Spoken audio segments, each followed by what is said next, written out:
ব্রিটেনে বিতর্কিত benefit reform বিল সংসদে পাশ হওয়ার আগে সরকার বেশ কিছু গুরুত্বপূর্ণ ছাড় দিতে বাধ্য হয়।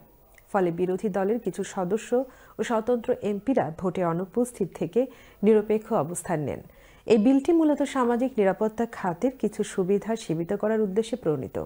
শুরুতেই বিলটি মানবাধিকার কর্মী এবং বিরোধী দলগুলোর সমালোচনার মুখে পড়ে। বিলটি পাশের পর কমিউনিটিতে দেখা দিয়েছে মিশ্র প্রতিক্রিয়া। অ্যাকাউন্টেন্ট, বেনিফিট কনসালটেন্ট ও ভুক্তভোগীদের সাথে কথা বলে বিস্তারিত জানাচ্ছেন সিনিয়র রিপোর্টার মোহাম্মদ রেজাল করিম মৃধা। মঙ্গলবার তুমুল উৎকণ্ঠা ও উদ্দীপনার মধ্য দিয়ে 237 এমপির ভোটে বিতর্কিত রিফর্ম বিল পাশ করে সংসদ। তবে বিলটি পাশ হওয়ার আগে সরকার বেশ কিছু গুরুত্বপূর্ণ ছাড় দিয়েছে। বিরোধী দলের কিছু সংখ্যক এমপি ও স্বতন্ত্র এমপিরা ভোটে অনুপস্থিত ছিলেন। From November 2026, new claimants will be assessed under the 4-point criteria. এই অ্যাকাউন্টেন্ট বলেন, সরকার মানুষকে কাজে ফেরানোর জন্য চেষ্টা করছে। গভর্নমেন্টের যে রিফর্ম বিলটা, এটার উদ্দেশ্য হলো আমার মতে, আমার অপিনিয়ন, যে তাদের যে সেভিংটা করা, মানে যেটা কষ্ট আছে এই কষ্টটা কাট করা। আসলে যারা সিরিয়াসলি ফিজিক্যালি ইল আছেন বা কাজ করতে অসুবিধা হয়, শারীরিক প্রবলেম আছে, ডিসেবিলিটি আছে, তাদের জন্য তো আর অসুবিধা নেই, তারা এটা মিট করতে পারবেন।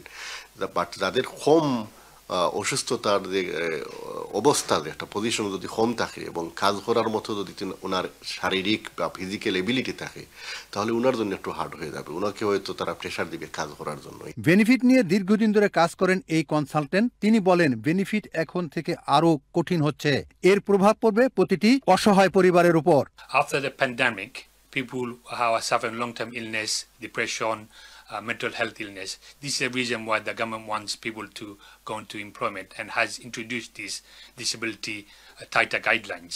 Now, it is important that our community will suffer because of these tighter guidelines. Already with the new cost of living crisis, people have less money in their pockets. Because under the new guidelines, people have less money. Even if they qualify, some of the benefit will be halved. So therefore, the community will have financially suffer a lot. প্রধানমন্ত্রী sir care Starmer বলেন, এটি একটি ভারসাম্যপূর্ণ বিল।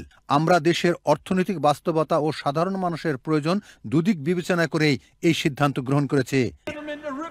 এই বিলটি এখন রাজার অনুমোদনের অপেক্ষায় রয়েছে। অনুমোদনের পর এটি আনুষ্ঠানিকভাবে আইনে রূপ নেবে।